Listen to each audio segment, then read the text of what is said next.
I'm sorry if this video is not on time because I have an internet down, so I don't know when it's gonna come out. Just a FYI. Also, I'm sorry this week I kind of dumped a couple more videos than I need to. Yeah, I'm sorry that for also. Hello there, my name is Richard. The first time you see my channel, I used to review cartoon series, anime series, so something completely random. And today I'm gonna do first impression of Scooby-Doo Guess Who. And you have to say, my mouth dropped because I was shocked how really detailed the things they picked up. I mean, all the Scooby-Doo things you know over the years, if you've seen all the other iterations, they pick some of the ideas and put them here. I mean, some designs, some Easter eggs, I mean. For example, it's one scene, Scooby-Doo and their gang going in the river. They use the same design in the original Scooby-Doo. The same costumes, the same kind of water trunks. So that's kind of shocking. The second thing is the more shocking thing.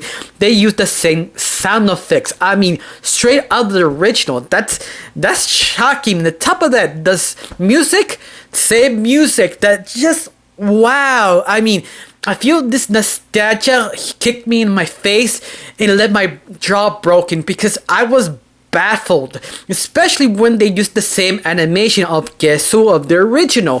So I was like, well, this is weird. Even weirder, they sort of update this kind of twist with a normal comedy and also cut down that 42-minute animated movie of Guess Who to 22 minutes. So I was kind of shocked they mold these ideas all together to make this kind of Frankenstein project actually work. I mean, the first time you see the first episode, you kind of not sure what to expect. I mean, you're excited. I'm excited because I'm a Scooby-Doo fan. I adore this kind of shit.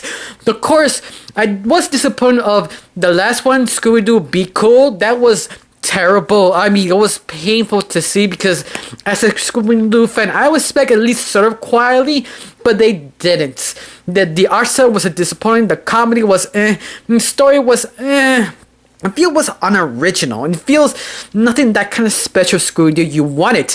To me, Guess Who was almost like a forgive me basket for the fans because everything you like Scooby-Doo, the sound effects, the cheesiness, the why Scooby-Doo is scared to death, it's here. Especially the little things that Scooby-Doo Guess Who has, like one of the original episodes, Scooby-Doo has to have kind of get chased down by little animals or get distracted or something like that.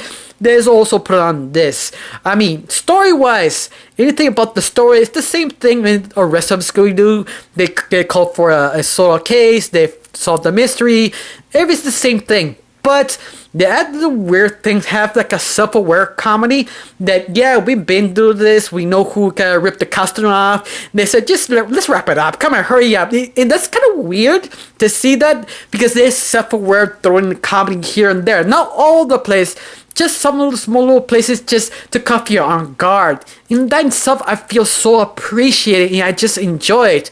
But being warned, the first couple of minutes is kind of weird, especially you have voice actors who are not trained to play voice actors, like a famous football player or famous someone who basically never does voice acting. You could tell they have a little bit off, especially trying to deliver a line that feels so off. It's so but they get better over time. Of course, depend which actor you get their peer of a certain episode. I mean, for the first episode, I think you got Rob James, who is like, I think this is the first time he actually voice acted.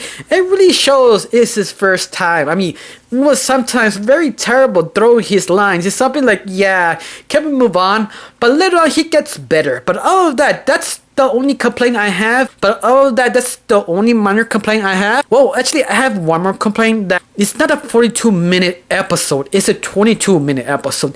I was shocked that I decided to cut half of it because the original have this kind of length, but it feels the characters feel to know the guest star who they are and what the mystery is, basically setting up everything the first 15 minutes of the original. This version doesn't really have that, so they have to figure out the way it doesn't feel rushed, to feel enough to understand what the situation is and how they solve the case. But other than that, that's the only complaint I have. But it's something that you have to get used to, but you still enjoy it, especially if you're a Scooby-Doo fan. But you're not a Scooby-Doo fan, I have one question for you. Why are you watching this video? I mean, honestly, why?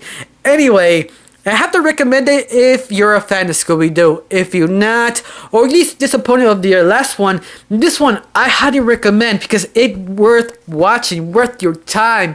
You feel the love, the passion, the timing, especially all the kind of weird art style they reintroduce again. This art style just kind of charming because it's kind of like, it's just weird. I mean, I'm just saying that. It's just so weird. FYI, one more thing before I forget, this new series is episodic. It's not a binge watcher series. So in other words, you want to see this show, you have to go in the Boomerang app. It's for free, the first episode, because the first episode is just one episode, doesn't have the complete series automatically, doesn't have the full season.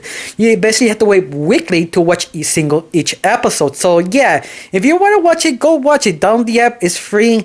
You can watch the first episode, you can start a conversation right now. Well, I got nothing else to say. Just thank you for watching. Don't forget to subscribe and have a wonderful day. Bye.